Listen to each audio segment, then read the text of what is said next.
आज हम आपको बताने वाले हैं कि भगवान राम की सेना कितनी बड़ी थी। चलिए जानते हैं। इस वानर सेना में इन वानरों के कई अलग अलग झुंड थे और हर झुंड का एक ही सेनापति था, जिसे युद्धपति भी कहा जाता था। युद्ध अर्थात झुंड। लंका पर चढ़ाई के लिए सुग्रीव ने इन्हीं वानर तथा ऋक्ष सेना का प्रबंध किया। बताया जाता है कि वानर सेना काफ़ी मेहनत से जुटाई गई थी। ये कई राज्यों के वानरों से मिलाकर बनी थी। ये सेना भगवान राम के एक कुशल प्रबंधन और संगठन का ही परिणाम थी। ये विशाल वानर सेना छोटे छोटे राज्यों की छोटी छोटी सेनाओं व संगठनों जैसे किष्किंधा, कोल, भील, ऋक्ष वनों में रहने वाले रहवासियों आदि का एक बहुत संयुक्त रूप था। जब भगवान राम युद्ध करने के लिए लंका पहुंचे थे तो उनके साथ वानरों की एक मजबूत सेना थी।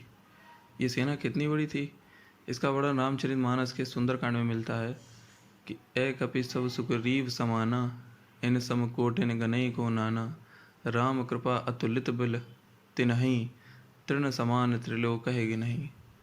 ये सब वानर बल में सुग्रीव के समान हैं और इनके जैसे एक दो नहीं करोड़ों हैं। उन बहुत सो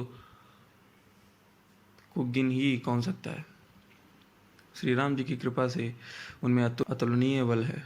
वो तीनों लोगों को तड़ के समान तुच्छ समझते हैं।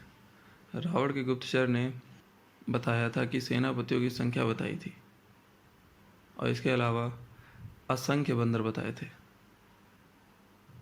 असमय सुना श्रवण दस कंदर, पदुम 18 जूथप बंदर, नाथ कटय मय सो कपि नाही, जो नहीं तुम्हें जीत रन माही। रावण का गुप्तचर बताता है कि हे दशग्रीव, मैंने कानों से सुना है कि 18 पद्म तो अकेले वानर के सेनापति हैं। उस सेना में ऐसा कोई वानर नहीं है जो आपको रण में न जीत सके। रावण की सेना के खिलाफ यह वानर सेना काफ़ी ज़्यादा बहादुरी से लड़ी। श्री राम रावण में युद्ध में वानर सेना की एक बहुत महत्वपूर्ण भूमिका थी। श्री राम ने युद्ध जीत लिया और वह इसके बाद में अयोध्या आ गए। रामायण के उत्तरकांड में उल्लेख है कि जब लंका से सुग्रीव लौटे तो उन्हें भगवान श्री राम ने किष्किंधा राज्य का राजा बना दिया। बाली के पुत्र अंगद को वहाँ का युवराज। इन दोनों ने मिलकर वहाँ पर कई सालों तक राज किया और श्री राम रावण युद्ध में योगदान देने वाली वानर सेना भी सुग्रीव के साथ में ही वर्षों तक रही। हालांकि इस वानर सेना में काफ़ी अहम पदों पर भी रहे लोग किष्किंधा में ही अहम जिम्मेदारियों में जरूर रहे। वानर सेना में भी एक महत्वपूर्ण योगदान देने वाले नल नील कई वर्षों तक ही सुग्रीव के राज्य में मंत्री पद पर सुशोभित रहे। तो युवराज अंगद और सुग्रीव ने मिलकर किष्किंधा के राज्य को और भी बढ़ाया। गौरतलब यह है कि किष्किंधा आज भी है। यह किष्किंधा कर्नाटक में तुंगभद्रा नदी के किनारे पर स्थित है। यह वेल्लोरी जिले में ही आता है, जबकि विश्व प्रसिद्ध हम्पी के यह बिल्कुल बगल में ही है। इसके आसपास प्राकृतिक खूबसूरती भी बिखरी हुई है। किष्किंधा के आसपास आज भी ऐसे कई सारी गुफाएं हैं और जगह हैं जहां पर श्री राम और लक्ष्मण रुके हुए थे। वही किष्किंधा में गुफाएं भी हैं जहां पर वानर साम्राज्य था। इन गुफाओं में अंदर में रहने की खूब जगह है। सभी वानर सेना अयोध्या आई थी और राम जी के राज्य अभिषेक के बाद सभी को श्री राम ने विदा कर दिया था। अब ग्रह जाऊ सखा सब बजऊ, मोहि दृढ़ नेम, सदा सर्वगत सर्वहित, जानी करेहु अति प्रेम। हे सखागढ़, अब सब लोग घर जाओ। वहाँ दृढ़ नियम से मुझे बसते रहना, मुझे सदा सर्वव्यापक और सबका हित करने वाला जानकर अत्यंत प्रेम करना। यह उत्तरकांड की चौपाई से।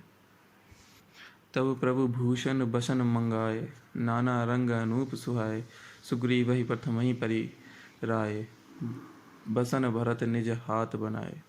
सुग्रीव, जाम्बन, नील, विभीषण आदि सभी को श्री राम ने सम्मानित करके विदा किया। तब अंगद जी बोले, असरण शरण विरधु संभारी, मोहि जनी तजऊ भगत हितकारी। मोरे प्रभु तुम गुरु पितु माता, जाऊँ कहाँ तज पद जल जाता। बाद में अंगद को भली बातें समझाकर श्री राम ने उन्हें भी विदा किया। रास्ते पर अंगद जी श्री राम का बोलना हंसना उनकी रीति को याद करते हुए चले गए। निषाद राज को गुह को